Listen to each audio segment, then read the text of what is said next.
이 성경에 보면은 이 옛 언약과 새 언약의 그 차이를 이렇게 말씀하고 있죠.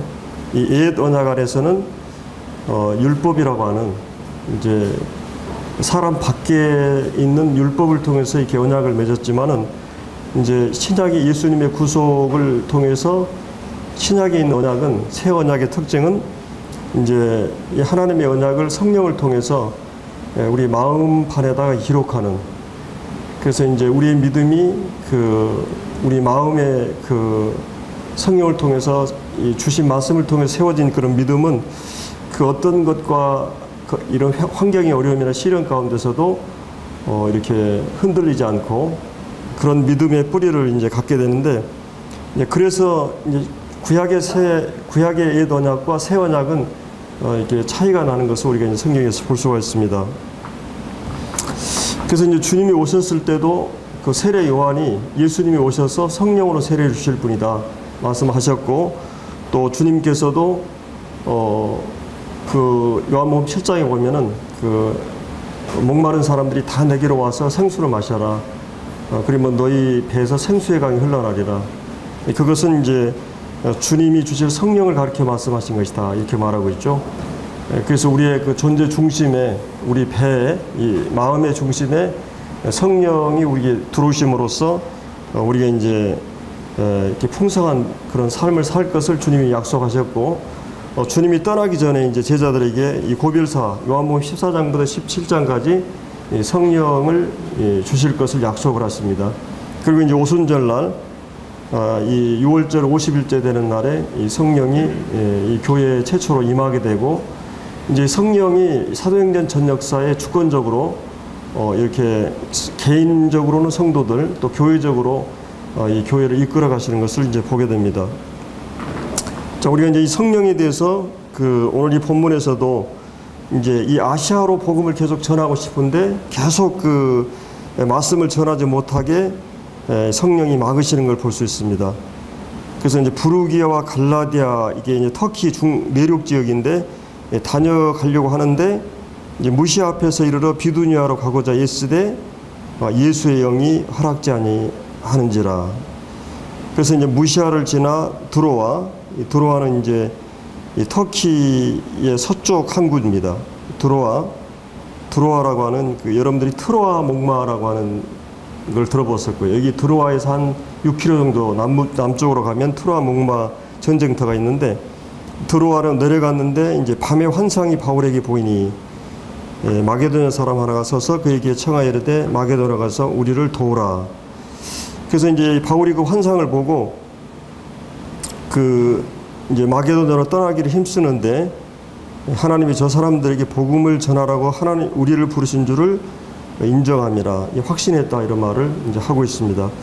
그래서 사도 바울이 이 터키 지역으로 복음을 전해도 그것이 뭐 영혼들에게 복음 전하는 것이기 때문에 악한 일이거나 나쁜 일이 아니고, 계속해서 이 아시아 복음을 위해서 이렇게 가고자 했었지만, 성령께서는 이제 서양 쪽으로 여기 이제 드로아 항구에서 유럽의 첫 성 빌립보 가기 전에 네아폴리라고 하는 항구 도시가 있습니다. 이 그리스, 이 서양의 이제 에게 바다 중심으로 이렇게 이제 건너가면 빌립보 첫 성에 이제 이르게 되죠. 11절에 보면 우리가 드로아에서 배를 떠나 사모드라에게로 직행하여 이튿날 네아폴리로 가고, 그래서 여기 터키 쪽에서 그 다음에 네아폴리 쪽으로 가는 데는 배로 이틀이 걸립니다. 근데 이제 우리가 사도행전 20장에 보면은 이 네아폴리에서 다시 드로아로 오는 경우는 며칠이 걸린지 아세요? 5일이 걸려요. 제가 이번에 이제 조도를 이렇게 가다 보니까 이렇게 여기서 이제 가는 데는 시간이 더 많이 걸리더라고요. 오는 데는 시간이 이렇게 한 30분 걸리는데 가는 데는 한 45분 정도 이렇게 가더라고요. 이게 물살에 의해서, 또 바람이나 물살에 의해서 이렇게 배가 영향을 받는 걸 볼 수가 있었어요. 그래서 이제 사도 바울이 이제 성령의 인도하심을 받고 이제 동양 쪽보다는 서양 쪽으로 복음이 열리고 있는 것을 볼 수가 있습니다. 그래서 오늘 우리가 이제 이 말씀을 통해서 이 성령의 인도하심이란 무엇이고, 또 성령의 인도하심이 왜 우리에게 필요하고, 어떻게 성령 우리를 인도하시고 또 성령이 인도하신 결과들이 무엇인가, 이런 그 성령의 역사하심의 증거들이 무엇인가, 이런 것들을 이제 우리가 이 사도 바울이 이제 이 서신서를 보면 그런 것들을 자세하게 설명을 해주기 때문에 두 본문을 가지고 한번 살펴보도록 하겠습니다. 먼저 우리가 고린도전서 도용재님이 이렇게 쭉 해주셨는데 2장 한번 보죠. 고린도전서 2장.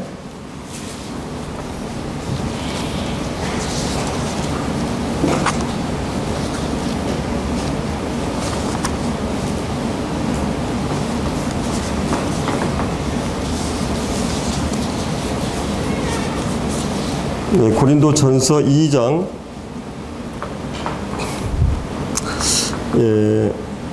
4절을 같이 읽겠습니다. 시작. 내 말과 내 전도함이 설득력 있는 제 말로 하지 아니하고 다만 성령의 나타나심과 능력으로 하여.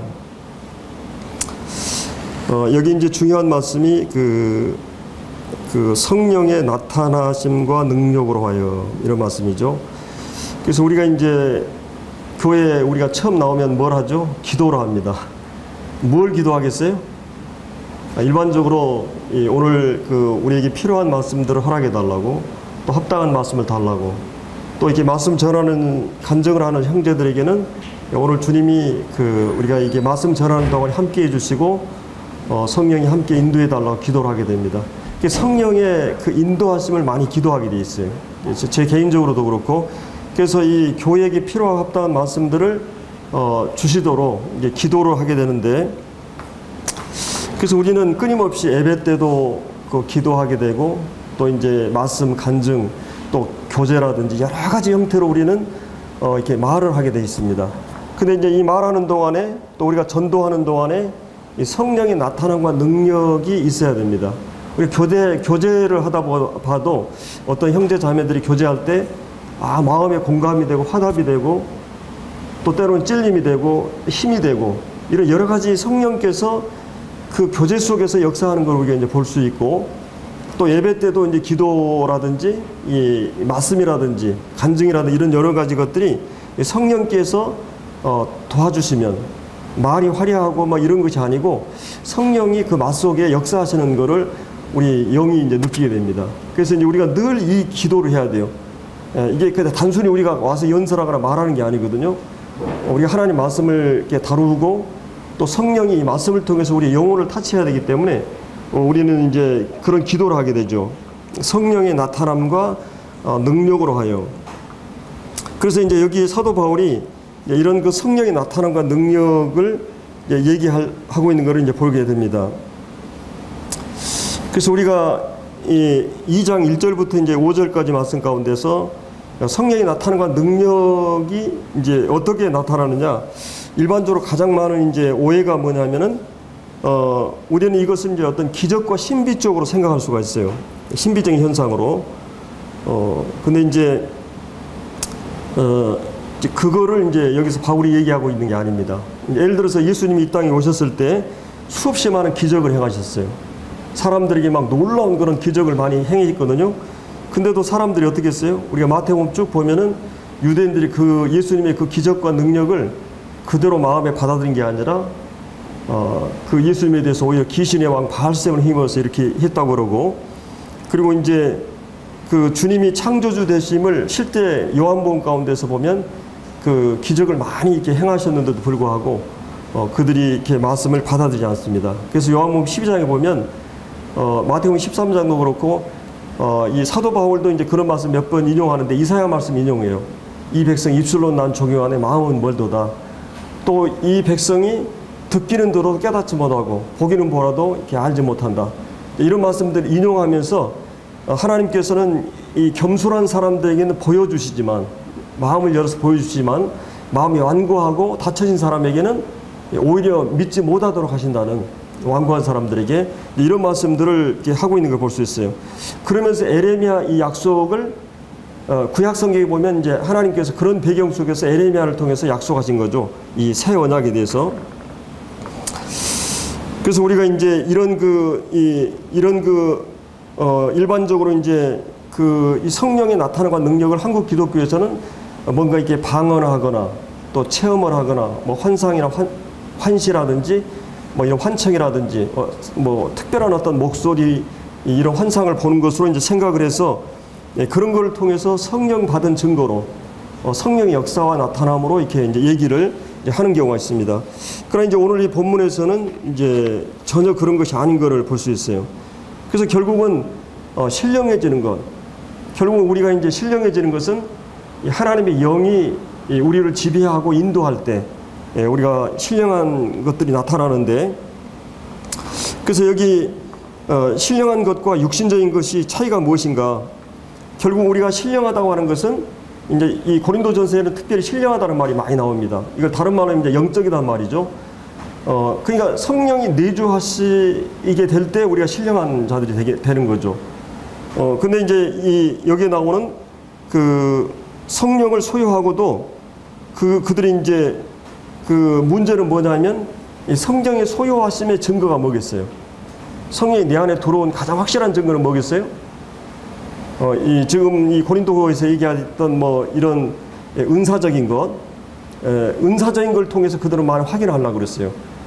이 말씀을 얼마나 잘하느냐, 또 혹은 뭐 이런 어떤 그 방언이나 뭐 이런 그 체험이라든지 이런 것들을 쭉 이제 얘기를 하는데, 그것이 이제 아니고 신령하다고 하는 것은 뭐냐면 성령이 우리 안에 내주하심과 관련되어 있는데, 그럼 성령이 우리 안에 내주하신 것은 무엇을 통해서 우리가 확실히 알 수 있느냐? 그는 예수 그리스도에 대해서 어떻게 알고 있느냐가 그 성령의 내주하심의 가장 확실한 증거예요. 그래서 여기서 이제 사도 바울도 그런 얘기를 하죠. 그 2장 1절에서 내가 네게 나가 하나님의 증거를 전할 때 말과 지 아름다운 것을 아니하였나니 내가 너희 중에서 예수 그리스도와 그의 십자가에 못 박힌 교회는 아무것도 알지 않으기로 작정하였다. 예수 그리스도와 그 십자가 외에는 아무것도 알지 않으기로 작정했다. 왜 그 사도 바울이 이 얘기를 했을까요? 그 성령이 한 사람의 믿음을 세울 때 예수 그리스도가 누구신 것을 확실하게 알지 않으면, 그리고 그 예수 그리스도가 어떤 일을 하셨다고 하는 것을 이 복음의 이제 본질적인 진수적인 부분이죠. 이거를 확실하게 깨닫고 확실한 것이 성령의 그 내주하심의 가장 확실한 증거라는 거예요. 그렇기 때문에 이제 그 5절에 나오는 그 너희 믿음이, 그래서 이 믿음이라고 하는 게 항상 대상이 있고 내용이 있는 거죠. 믿음의 어떤 기초라고 하는 것은 이 복음이고 예수 그리스도고 그분의 그 죽으심이기 때문에 믿음이 사람의 지혜에 있지 않고, 1장에서 계속 그 얘기를 했죠. 사람의 지혜가 뭐였어요? 여기 이제 그 1장 18절에도 십자가의 도가 십자가의 도, 이 복음이죠. 십자가의 도가 멸망하는 자들이 뭐예요? 미련한 것이고 구원을 얻는 우리에게는 하나님의 능력이다. 그래서 이제 19절에 기록된 바 내가 지혜 있는 자들의 지혜를 멸하고 총명한 자들에게 총명을 피하려 하셨으니 지혜 있는 자가 어디 있느냐, 선비가 어디 있느냐, 이 세대 변론가가 어디 있느냐. 하나님께서 이 세상의 지혜를 미련케 하신 것이 아니냐. 하나님의 지혜에 있어서 이 세상 자기 지혜로 하나님을 알지 못함으로 하나님께서 전도에 미련한 것으로 믿는 자들이 구원하시기를 기뻐하셨도다. 그래서 유대인들은 표적을 구하고 헬라인은 지혜를 찾으나 우리는 십자가에 못 박힌 그리스도를 전하니 유대인은 꺼리끼는 것이요 이방인에게는 미련한 것이되 오직 부르심을 받은 자들에게는 유대인이나 헬라인이나 그리스도는 하나님 능력이 하나님의 지혜다. 그러니까 그 하나님의 지혜가 무엇인가, 이게 이제 이 당대 고린도 지역이라고 하는 곳은 그 가장 큰 관심사가 지혜였죠. 이 철학이 왕성했던 것이고, 그래서 이 사람들이 가장 선호한 것이 그 아는 문제예요. 무엇을 아는 문제, 그리고 그 아는 것을 응용하는 문제, 또 이 아는 것을 표현하는 문제였어요. 그래서 그들이 그 많은 지식을 위해서 그들은 목숨을 걸어요. 근데 이제 사실은 이 초대 고린도만 그런 게 아니죠. 지금 우리가 살고 있는 시대도 마찬가지입니다. 사실은 사람들은 머리를 싸고 인생의 3분의 1을 한 30이 되기 전까지, 군대 가고 직장 들어가기 전까지는 대부분의 학생들이 그 머리를 개발하는 일에 온 그 인생을 투자해요. 그리고 30년 이제 써먹고 나머지 이제 인생을 30년 살게 되는 거죠. 그래서 이 30년 동안 머리 개발을 위해서 투자를 하는 것이에요. 지식을 쌓기 위해서. 내가 무엇인가, 그리고 우리 사회 대부분이 한 20, 30%대가 그래도 학교 다닐 때 공부 좀 하던 사람들이 다들 뭐 정계, 재계 뭐 다들 리더십의 대부분의 이 자리를 차지하고 있잖아요. 그 외에도 이제 좀 이렇게 부분적으로 잘하는, 이게 종합적으로는 아니지만 또 이런 사람들이 각각의 어떤 일들을 해가면서 이제 살아가는 것이 이제 우리 사회인데, 그 사람들은 지식을 위해서, 그리고 이제 그 어떤 자기 어떤 직업이나 그 위치를 위해서, 거기에 이제 그 온 심혈을 기르는데, 그것이 자기의 어떤 그 직업을 결정하고 또 세상에 신봉하고 있는 이 돈과 관련돼 있어요. 그것이 확보가 되면 인생을 즐기고 풍요롭게 살 수 있고, 또 이게 즐거운 삶을 살 수 있기 때문에 모든 사람들은 거기에 목숨을 거는 거예요. 이 고린도만뿐만 아니라 가장 이 학문이나 철학이 왕성했던 이 시대에도 거기에 목숨을 걸었던 것이에요. 그래서 그 시대 사람들은 얼마나 많이 알고 있는가, 또 한 가지는 그것을 얼마나 잘 표현하고 있는가, 응용하고 있는가, 이런 것이 이 시대에 가장 크게 생각을 했었기 때문에 이 고린도 교회 이 사도 바울과 같이 훌륭한 그런 이 고린도 교회를 개척했던 이 바울이었는데, 이제 여기에 이제 이 아볼로가 등장한 거예요.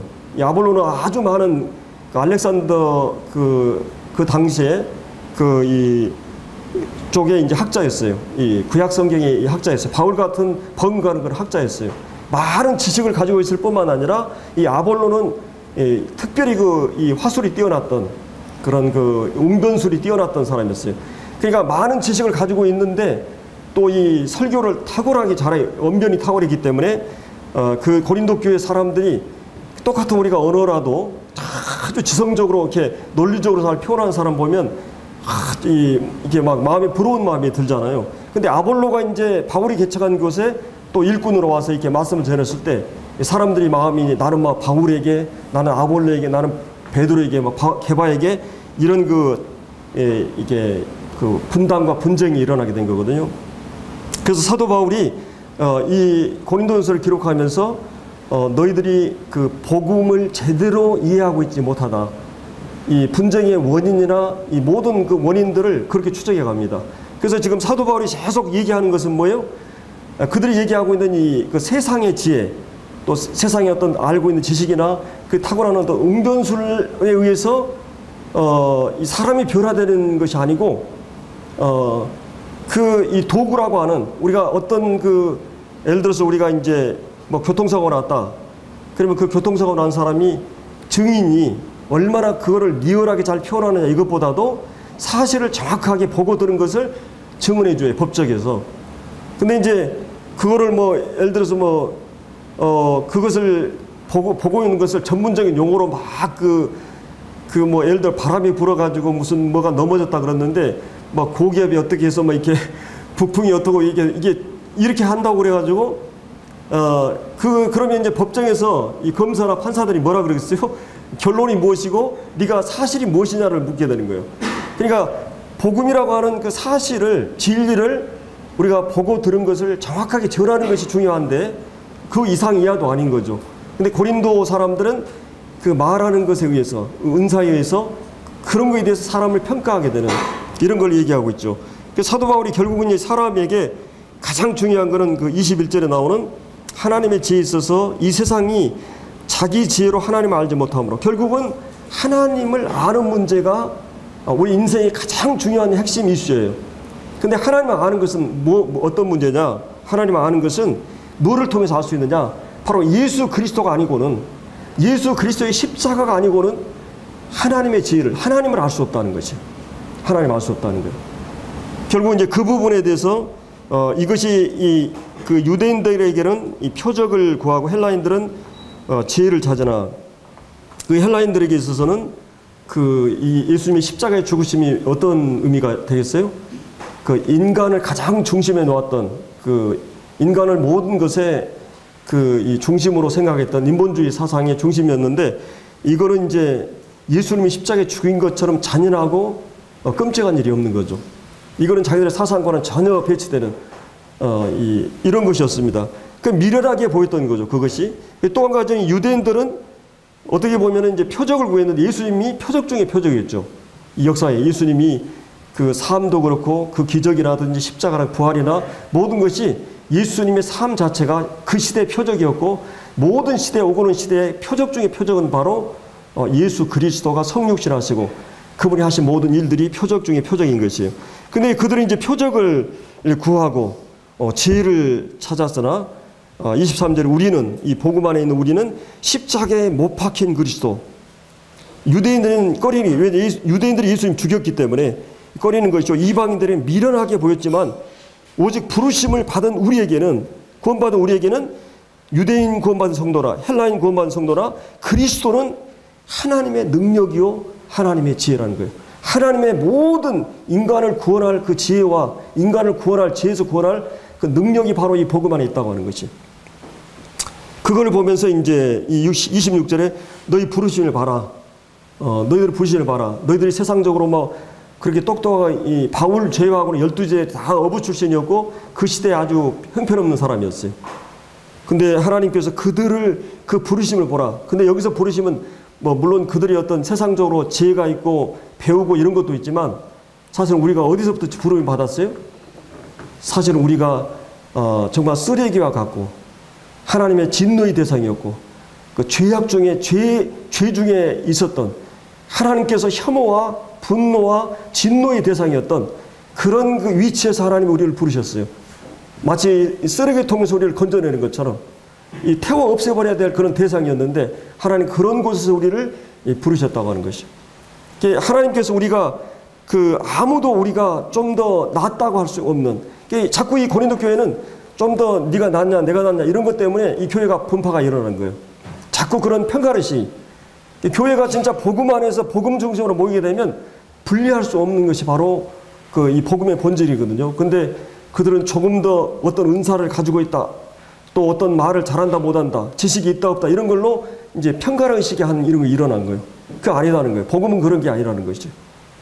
그래서 이런 부분에 있어서 이제 여기서 사도 바울이 얘기하면서 거기 30절에 29절에 이는 아무 육체라도 하나님 앞에 자랑하지 못하게 하기 위해서 하나님 그렇게 하셨다고 해요. 그러면서 너희는 하나님께로부터 나와서 그리스도 예수 안에 있고 예수는 하나님께로 와서 우리에게 지혜와 의로움과 거룩함과 구원함이 되셨다. 그래서 예수님께서 하나님께로부터 나와서, 자, 우리도 성령으로부터 하나님께로부터 났죠. 우리가 하나님께로 나서 그리스도 예수 안에 영광스러운 영토 안에 우리가 들어가게 되었고, 또 예수님도 하나님께로부터 나와서, 여기서 나왔다고 했을 때는 이 나온 것은 형육신을 말하는 거죠. 내가 너는 내 아들이라 오늘 너를 낳았다 이렇게 히브리서 1장에 보면 예수님이 육신으로 태어나는 걸 말해요. 예수님이 육신으로 나와서 우리에게 뭐가 있어요? 지혜가 되었다. 그래서 여기서 예수만이 우리에게 진정한 지혜예요. 철학이 궁금해하고 묻고 있는, 찾고 있는 그 모든 인간에 대한 문제, 결국은 인간의 문제는 삶이 무엇인가라는 문제, 그리고 죽음이라고 하는 무엇인가 문제. 삶의 문제는 내가 어디로부터 왔는가가 규명되어야만이 삶의 의미가, 삶의 이 존재 이유가 설명되죠. 우리가 모든 이 물건들을 보면은 그 지은 자의 의도나 목적을 알아야만이 그것의 그 의미를 갖게 돼 있어요. 우리 인간이 누가 만들었으며 어떤 목적을 위해서 만들어졌는가, 그 인간의 기원을 알기 전에는, 하나님 앞에서 내 위치를 알기 전까지는 우리 삶의 의미를 찾을 수가 없어요. 근데 바로 이 성경은, 이 예수 그리스도는 우리에게 지혜가 되셨어요. 그래서 우리에게 인간의 가장 큰 이 문제였던 이 죄 문제를 해결하는, 우리의 의로움을 있게 하셨고, 그다음에 인간이 변화될 수 있는가라는 이 거룩함에 대한 문제. 이게 그리스도와 성령으로 우리를 묶어서 거룩함을 입었고 거룩해져가는 구원함이라는 궁극적으로 우리 몸의 구속이죠. 우리가 이제 영적으로 죄에서부터 의인되는, 의롭다함을 얻은 구원을 받고 이 성품적인 거룩함을 받고, 궁극적으로는 이 몸의 구속, 우리가 완전하게 3단계 주님이 오실 때 이 구속이 이루어짐으로써 바로 예수 그리스도를 통해서 우리가 구원받게 되고, 성령은 예수 그리스도가 누구인가 알게 함으로써 우리를 변화시켜가요. 그리고 이제 우리가 주님이 오셨을 때 그 천사의 나팔과 주님의 나팔로에서 부르실 때 우리가 완전하게 구속을 받는 모든 구원의 전반적인 모든 문제가 예수 그리스도를 통해서 이루어지기 때문에, 그리고 성령은 성령 자체를 강조하는 게 아니라 예수 그리스도가 누구신가를 알게 함으로써 이 변화시키는 일들을 하셔요. 그렇기 때문에 예수 그리스도는 우리에게 지혜예요. 예수 안에 모든 지혜가, 이 골로새서도 우리가 봤죠. 모든 충만이 예수 안에 거하게 돼 있어요. 하나님의 모든 속성이, 성품이, 하나님의 본질과 영광이 예수 그리스도 안에 다 드러나 있어요. 그 하나님의 하나님 되심의 모든 것이 예수 안에 다 드러나 있고, 성령은 예수가 누구인 것을 우리 그리스도인들 안에서 깨닫게 함으로써 이제 우리를 그리스도로 닮아가게 하는 일들을 하게 되는 것이에요. 그래서 이제 31절 기록된 바 자랑하는 자는 주 안에 자랑하라, 이렇게 이제 말씀하고 있고, 그 다음에 이제 여기 이제 형제들아 내가 너에게 나가 2장 1절에 증거할 때 전 말과 제 아름다운 것을 아니한다. 그래서 우리가 이제 전하는 것이 전할 때 이 말과 제 아름다운 것으로 아니하였나니, 이 말의 어떤 이 화려함이나 그런 어떤 그런 것이 아니고 바로 예수 그리스도, 2절에 나오는 내가 너희 중에 예수 그리스도가 십자가 못 박힌 후에는 아무것도 알지 아니하기로 작정하였다. 어떤 형제님이 이제 제가 이 고린도서 이렇게 설교를 쭉 한번 들어보니까 그 형제님이 이런 얘기를 했어요. 그 의사가 이 수술을 할 때 아주 신중하게 수술을 해야 돼요. 의료사고가 참 많잖아요. 일본의 어떤 의사가 이제 그런 양심선언을 한 적도 있는데, 상당히 많이 의료사고가 많다 그래요. 어떤 분이 이제 그 위가 이제 이상이 있어가지고, 이게 이제 수술을 했는데, 위를 그냥 다 잘라냈어요. 근데 알고 보니까 오진이었어요. 그게 이제 다 드러나는데, 얼마나 이게 어떻게 다시 회복할 수도 없고, 어떤 경우는 한쪽 다리가 잘못돼가지고 수술을 해야 되는데 반대쪽으로 그냥 수술해버렸어요. 잘라버린 거죠. 어떻게 되겠어요? 이게 다시는 회복이 안 되는 거예요. 만약에 우리 신체 한 부분이 한순간에 의사의 어떤 그런 이게 제대로 못해가지고 이렇게 실수를 하게 된다면 치명적인 과실이 되잖아요. 근데 영혼을 다루는 문제는 이보다 더한 것이에요. 우리가 만약 영혼들에게 이 복음을 제대로 제시하지 않으면, 영혼들이 구원받지 않으면 영원한 지옥에 떨어져 버린 거예요. 영원한 문제와 관련되어 있어요. 사도 바울이 여기서 내가 그 힘이 약하고 두렵고 힘이 떨었다, 이 말을 하는 것은 왜 그러겠어요? 그가 얼마나 복음 앞에서 진지하고 진중한 태도로 보이는가를. 이 복음이 잘못 증거만 되면 정말 이들이 막 설득된 그런 화려한 말에 의해서 이런 것이 아니라 정말 성령을 통해서 복음이 확실하게 증거되기 위해서 그런 이 예수 그리스도와 이 복음에 대해서 정확하게 전하는 일을 위해서 힘썼다고 하는 말을 하고 있습니다. 그래서 내 말과 전도함이 어떤 설득력 있는 지혜의 말이 아니고 이 성령의 나타남과 능력. 그래서 우리가 모든 경우에서 성령의 나타남과 능력이 얼마나 중요한지 모르는 것입니다. 그래서 이 성령의 사역이 부각될 때 어떤 현상이 일어나겠어요? 성경이 예수님에 대해서 막 드러낼수록 어떻게 했어요? 십자가가 드러내면 드러날수록 내가 어떤 자인가를 더 깊이 알아가는 것이에요. 내가 얼마나 이 주님의 십자가의 죽음의 그 농도나 정도, 그 깊이를 이해한다면 내가 하나님 앞에서, 우리가 이 세상에서도 이 사람은 교육이 안 되겠다, 훈련이 안 돼, 개선이 안 되겠다, 이런 사람 어떻게 해요? 유영철이라든지 아주 세계 그런 어떤 막 엽기적인 살인마들을, 이런 사람들 어떻게 합니까? 평생 감금을 시키든지 죽이는 거지. 그러니까, 그런데 우리가 예수님이 십자가의 죽으심을 보면 우리도 그런 것 이상으로 그런 죄인이라는 것이. 예수님이 그렇게 죽은 걸 보면, 예수님이 그렇게 막 흉악범들이 죽은 것보다 더 고통스럽게 그렇게 죽으신 걸 보면 우리의 죄라고 하는 것이, 사실은 우리가 성령을 통해서 우리가 살아가면서도 죄를 알지만은 십자가는 우리의 죄가 얼마나 심각한 죄인가를 더 깊이 알게 하는 것이.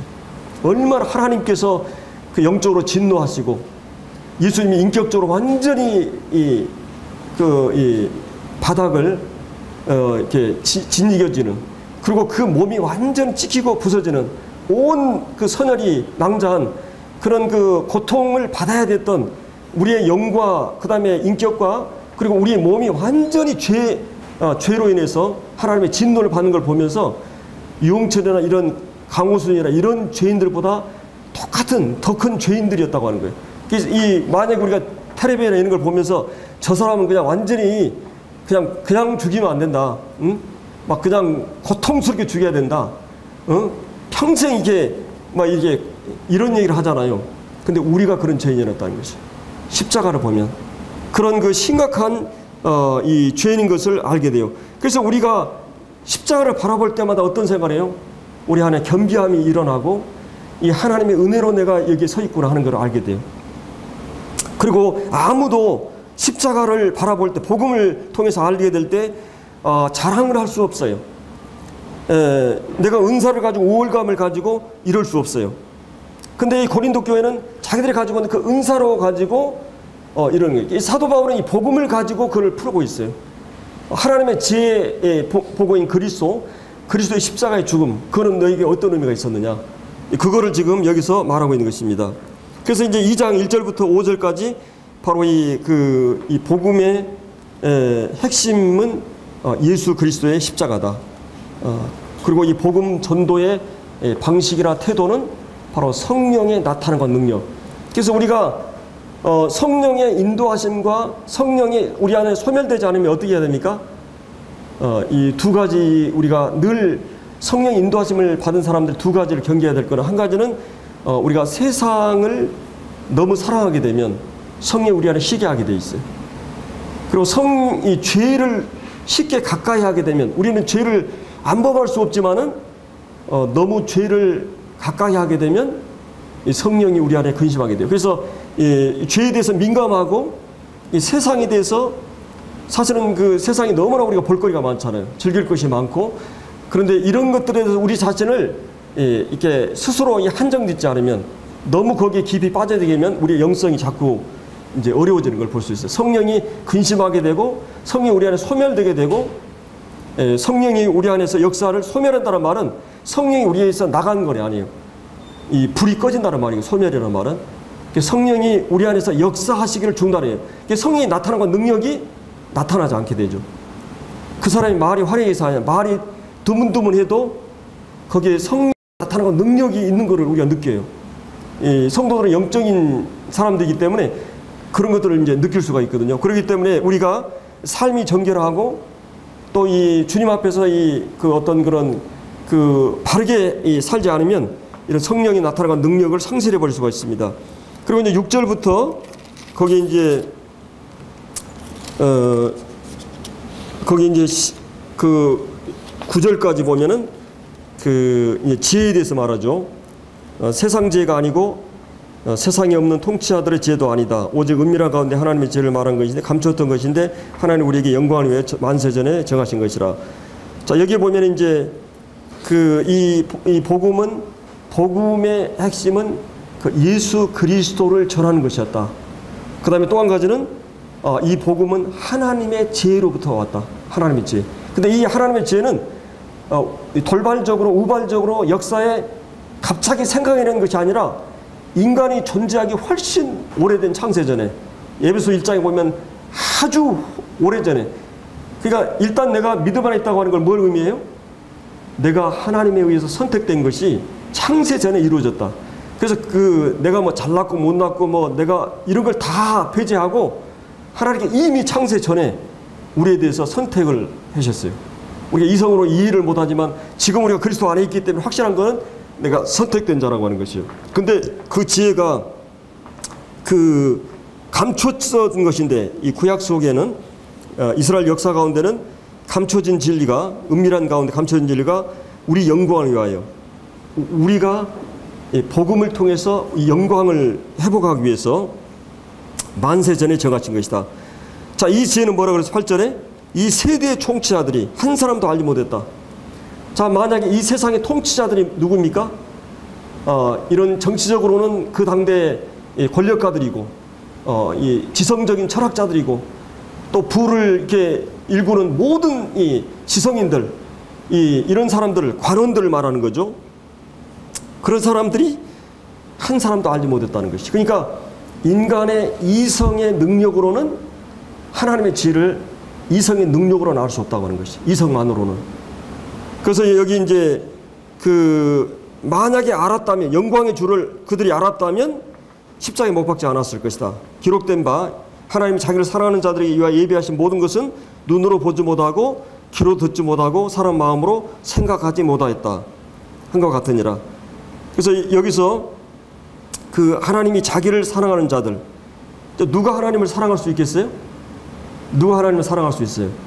예수 그리스도 안에 나타난 하나님의 사랑을 실제적으로 안 사람들. 하나님이 어느 날 내 안에 내 마음에 빛을 비춰주셨어요. 내가 그냥 지적으로 이런 사실이 있었구나, 이론적으로 관념적으로 이게 아니라 내 온 중심을, 마음을 움직였어요. 두려움이 생겼어요. 이 사실 앞에서 내 중심이 흔들렸어요. 이것은 그냥 지나갈 얘기가 아니다. 여러분 인생 중에 이 복음이, 이 진리들이 여러분 마음을 움직일 때가 있었어요. 그 빛이 비춰졌을 때 나는 꼼짝할 수가 없었어요. 그냥 이것은 하나의 그냥 한 귀로 듣고 한 귀로 흐르는 그런 얘기가 아니었어요. 그런 이 복음이 내 안에 들어오게 됐어요. 그래서 이제 이 복음이 정말 이 예수 그리스도 안에 하나님의 사랑이 어떤 것을 우리가 깨닫게 됐을 때 그때 우리는 하나님을 사랑하게 됐어요. 여러분, 하나님 사랑하면 어떤 현상이 일어나요? 사랑은 세 가지 특성이 있어요. 하나는 마냥 주고 싶어요.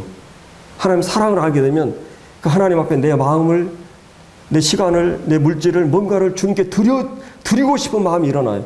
하나님의 사랑이신데 그분의 사랑은 무조건 우리에게 주는 거예요. 창조물을 통해서, 그리고 이 모든 이 구속을 통해서 아들을 주셨어요. 끊임없이 우리에게 주시는 분이에요. 그리고 이 사랑하게 되면 함께 하고 싶어요. 그래서 이 가장 큰 고통은 차라리 아이를 유기하는 것보다 죽이는 게 낫다고 그러잖아요. 여기 죽이면 포기하잖아요, 부모는. 그러나 유기하게 되면 평생 이 아이를 품고 아픈 가운데 살게 돼 있어요. 가장 잔인한 게 유기하는 것이에요. 근데 우리가 하나님 편에서 어떻게 됐어요? 하나님 편에서 우리가 잃어버린 바 됐어요.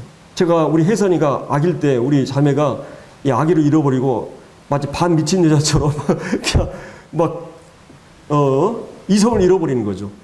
이 아이를 잃어버리니까. 만약 이 아이를 다시 찾을 수 없다면 그런 이 얘들이 엄청나게 많잖아요. 그냥 버스 타면서 그냥 얘들을 잃어버린 이런 애들이 엄청나게 실종된 애들이 많습니다. 그 1년에도 막 어마어마하게 많아요.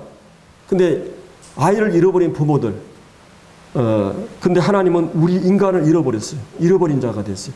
그 사람들을 찾기 위해서 주님을 보내신 거죠. 그래서 이 복음을 깨닫게 되면 이 8절에, 이 9절에 나온 대로 하나님이 자기를 사랑하는 자들, 이거 하나님이 선택된 자요, 복음을 깨달은 자요, 하나님이 이 복음의 비밀을 아는 사람들이에요. 그 하나님의 사랑을 아는 사람은 하나님을 사랑하게 돼 있어요.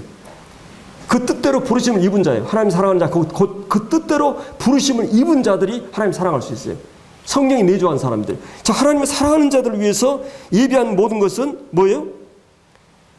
실제 우리가 지금 받고 있는 것도 주님 나라에 가서 천국도 그렇고 이거는 우리 사람의 눈으로 그리고 귀로 이성으로 이 사람 마음으로 생각하지 못하는 것이에요.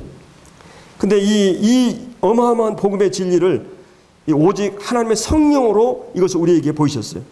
그래서 성령은 모든 것과 하나님 깊은 것을 통달하신다 그랬어요. 그래서 사람의 일을 사람 속에는 영 외에 누가 알리오? 이와 같이 하나님의 일도 하나님의 영 외에는 아무도 알지 못한다. 그래서 이제 이 10절부터 마지막 절까지는 이 복음에 있어서 하나님 복음은 예수 그리스도가 복음의 핵심이다. 그 다음에 이 복음의 지혜를 하나님께서 하나님이 생각한 지혜다. 아버지 하나님의 지혜다. 이 복음은. 그리고 이 복음은 이 성령 하나님을 통해서 깨닫게 하시는 진리다. 이거를 이 2장에서 보여주고 있어요. 그래서 10절부터 이 성령이 아니고는 하나님의 깊은 것을 통달할 수 없어요. 근데 이제 이 12절에 보면 성령이 하시는 일이 뭐예요? 우리가 세상의 영을 받지 않고 오직 하나님의 영을 받았는데 이는 우리로 하여금 하나님께서 우리에게 은혜로 주신 것을 알게 하기 위해서, 깨닫게 하기 위해서. 하나님이 우리에게 은혜로 주신 것. 성령이 우리 안에 딱 들어오게 되면, 영적으로 구원을 받으면 영적인 눈을 떠야 돼요. 하나님이 주신 자연 계시도 새로운 시각으로 보게 됩니다. 저 동력에 뜨는 해를 보면서 이 저녁 노을을 보면서 우리의 마음이 하나님이 주신 이 모든 자연 만물을 하나하나 감동이에요. 이제 영적 눈이 뜨면서 하나님에 대한 시각이 달라지게 되는 거죠. 그래서 이 은혜로 주신 것들, 그리고 이제 특별히 이 구속의 은혜를 주신 것들을 알게 하기 위해서, 10장 우리가 이것을 말하니까 사람의 지혜가 가르친 말을 아니하고 오직 성령께서 가신 것으로 하니 영적인 일은 영적으로 분별하느니라. 그래서 이제 분별할 수 있는 능력을 가져요. 이제 이 영적인 분별력을 갖게 되고 육에 속한 사람, 구원받지 않은 사람은 우리 도영재님이 잘못 설명해 주셨죠. 하나님의 성령의 일들을 받지 아니하나니 이는 그것들이 우리에게 어리석게 보이며 또 그런 그것들을 알 수도 없나니. 그래서 영적으로 분별하다.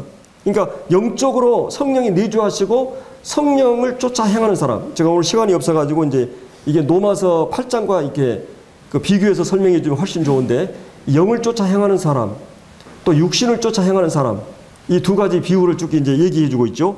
그래서 이제 여기서 영을 쫓아 행하는 사람은 이제 분별력을 갖게 되고, 15절 신령한 자, 이제 구원받은 사람은, 영적인 사람은 모든 것을 분별하나 자기는 아무에게도, 구원받지 않은 사람에게는 그들은 해명하거나 설명할 수 없어요. 판단 못해요. 세상 사람들 저 사람들 영적인 세계를 아무리 그 사람 지혜가 있고 똑똑해도 우리를 분별할 수 없어요. 구원받지 않은 사람, 우리에 대해서. 누가 주의 마음을 알아서 주를 가르치겠느냐. 누가 주의 마음을 알 수 있어요? 너희 안에 이 마음을 보아 그리스도 예수의 마음을 알 수 있습니까? 성령을 통해서 하나님의 어떠하심을 예수 그리스도 안에 완전하게 계시어 놨는데, 그 예수 그리스도가 어떤 분인 것을 조금씩 성령을 통해서 알아가는 사람만이 그리스도의 마음을, 심중을 알게 돼 있어요. 그분이 어떤 마음으로 이 땅에 오셨고, 어떤 사랑으로, 어떤 겸비함으로, 어떤 비움으로, 어떤 순종으로, 복종함으로 죽기까지 그 그리스도의 마음을, 그리스도의 인격을 알게 돼요. 그게 이제 성령의 열매예요. 그래서 성령 충만의 결과는 어떠냐면 성령의 열매로 나타나요. 그 사람이 성령의 인도하신 가운데 있다. 성령의 충만한 사람의 특징이 뭐냐? 그 겸손이 있고 온유가 있고, 그 다음에 이 화평과 성령의 열매가 그 사람 안에 절제, 온유와 이런 것이 다 드러나게 돼 있어요. 그래서 그 사람의 삶을 통해서 이제 복음이 증거돼요. 이게 그 사람이 아무리 훌륭해도 그 사람의 인격과 삶이 따르지 않으면 우리는 마음에 받아들이기 힘들어요. 여러분의 가까운 사람의 복음 전하기 위해서는 여러분의 삶이나 성령 안의 삶이 이루어져야 돼요. 그리스도의 마음을 품고 그리스도의 마음을 가지고 있는 사람만이 성령의 열매가 나타나게 되고, 그런 사람들이 그리스도를 가르칠 수가 있게 되는 거죠. 그래서 이거는 어떻게 보면 거듭난 성도들에게는 그 지식의 윤무가 똑똑하고 이런 걸 떠나가지고, 거듭난 성도들에게는 반드시 성령을 통해서 예수님이 어떤 분인 것을 공적으로나 개인적으로 알아가게 돼 있어요. 그것이 아니면 그 사람은 성령의 사람이 아니죠. 신령한 사람이 아니에요. 구원받은 사람이 아니라는 거지. 그래서 이 로마서에는 너희 속에 하나님의 영이 거하시면 너희가 육신에 있지 않고, 육신에 지배하지 않고 영에 있나니, 누구니 그리스도의 영이 없으면 그리스도 사람이 아니라. 그러니까 우리가 육신의 지배 아래 있지 않다는 거예요. 물론 이제 상태가 나빠 육신의 지배 아래 놓일 수 있지만, 우리는 그리스도 안에 있고, 이제 우리가 잠깐 찾아볼까요? 로마서 시간이 이제 다 됐는데 5분만 더 하겠습니다. 예. 8장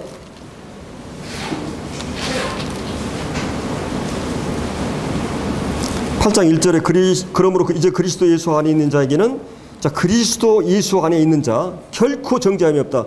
자, 이것을 설명하는 것이, 이거 칭호와 관련되어 있죠. 이는 그 이유를 말하죠. 그리스도 예수 안에 있는 생명의 성령의 법.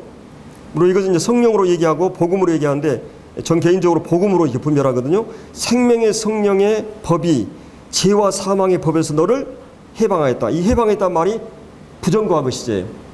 이거는 반복되는 것이 아니에요. 여기 구원받은 거, 태어나는 거 딱 한 번 일어나죠. 해방되었다. 이것은 부정과거 시제예요. 단번에 이루어진 일이에요. 영원히 유효한. 이 해방되었습니다. 그러면서 이제 3절 육신으로는 연약하여, 그러니까 이 사람으로 할 수 없을 때 하나님은 하신다는 말이에요. 그러니까 예수 그리스도 안에서 이 구속을 통해서 이루어진 일을 하면서 4절에 나오는 영을 따라 행하는 자에게 율법을 이루어지게 한다 하면서 이제 5절부터 육신을 따른 자와 영을 따른 자의 비교를 쭉 해주고 있죠. 그래서 이제 9절에 만일 너희 속에 하나님 영이, 예수의 영, 하나님의 영, 하나님을 알게 하는 영이기 때문에 하나님의 영, 또 그리스도의 영, 교대로 나오죠. 자, 이 하나님의 영이 거하시면 내가 육신에 있지 않고 영에 있다. 신령한 자라는 거예요. 누구의 그리스도의 영이 없으면 그리스도의 사람이 아니다. 10절에도 그리스도가 너희 안에 계시면, 11절로 너희 안에 예수 죽은 나와 살리신 영이 너희 안에 거하시면, 계속해서 그리스도의 영이 너희 안에 거하시면, 아까는 1절에서 뭐라 그랬어요? 너희가 그리스도 안에 있으면, 그 다음에 그리스도가 성령이 너희 안에 있으면, 우리는 그리스도 안에 있고 성령은 내 안에 있어요. 내가 저 안에, 저가 내 안에 있는 이 관계죠. 자, 그렇게 얘기하면서 14절에 하나님의 영으로 인도함 받는 사람이 곧 하나님의 아들이다. 하나님의 영으로 인도함 받는 것들이 하나님의 아들이다. 자, 거듭나는 순간 아버지와 자녀, 목자와 양, 성령과 우리의 관계는 이제 제가 주일날에 얘기했던 부모와 자녀의 관계, 선생님과 자유자의 관계, 그 다음에 이제 마치 멘토처럼, PD처럼 우리를 이제 평생 코치하고 멘토하고 인도하고 이렇게 해서 가이드를 해서 우리가 하나님의 그 아들의 형상을 본받게 하는 일을 위해서 계속 일을 하십니다. 그래서 하나님의 자녀라는 신분이 놀라운데 영광스러운 후사로서 고난도 함께 받기 위해서, 고난도 받기 위해서 이제 거기 17, 18절에 이런 말씀이 나와요. 그래서 15절에 무수하는 종의 영을 받지 않았다. 이제 여러분들은 이제 아버지의 자녀이기 때문에 사랑 안에 있는 자는 두려움이 없다 그랬어요. 원자는 사랑 안에 있으면 두려움이 없다 그랬어요. 사랑 안에 이제 두려움의 영이 아니에요. 우리는 내가 살다가 잘못하고 이러면 죄책감이, 정죄감이 오는데 그것 때문에 우리가 절망할 필요는 없어요. 그리스도 예수 안에는 결코 정죄함이 없어요. 이제 그분은 아버지로서 우리에게 양자의 영을 받았으므로 우리가 아바 아버지 부르짖는지라. 성령이 친히 우리 영으로 더불어 우리가 하나님 자녀인 것을 증거하셔요. 이제 우리가 내가 하나님의 자녀가 되었다. 나는 하나님의 자녀다. 우리는 삶과 입술로 성령과 더불어 증거하게 돼 있어요. 그래서 17절에 이제 자녀이면 상속자니까 영광을 받기 위해서 고난도 함께 받는다. 고난 속에 들어가지 않으면 하나님의 자녀다운 자녀가 되지 않기 때문에 이건 하나의 신비지만, 자, 이 성령을 우리에게 묶어놓고 이렇게 하시고, 그 다음에 26절부터는 이 성령이 우리의 연약함을 도우시는데 우리가 마땅히 기도할 바를 알지 못하는 성령이 말할 수 없는 탄식으로 우리를 위해서 친히 간구해 주신다. 하나님 뜻대로 우리를 위해서 간구해 주신다. 그래서 우리가 잘 아는 28절에 하나님 사랑하는 자, 그 뜻대로 부르시는 자는 모든 것이 합력하여 선을 이루느니라. 그래서 우리가 이 성령님과 함께하는 삶, 성령이 인도하시는 삶, 이런 부분은 이제 우리 형제님들, 자매님들이 계속해서 반복해서 묵상하고 읽고 우리의 삶에서 계속 적용하고 청교도들처럼 늘 이런 중요한 말씀들을 묵상하고 우리가 주님과 동행하고 주님과 교제하고 주님의 인도를 받고 매일 그런 삶을 살아가고, 그래서 이 구체적으로 주님이 지금 사도 바울의 생애를 인도하듯이 이 교회도 우리 개인도 성령 인도하심을 따르는 이런 그 삶이 되어야 되겠습니다. 기도하고 마치겠습니다.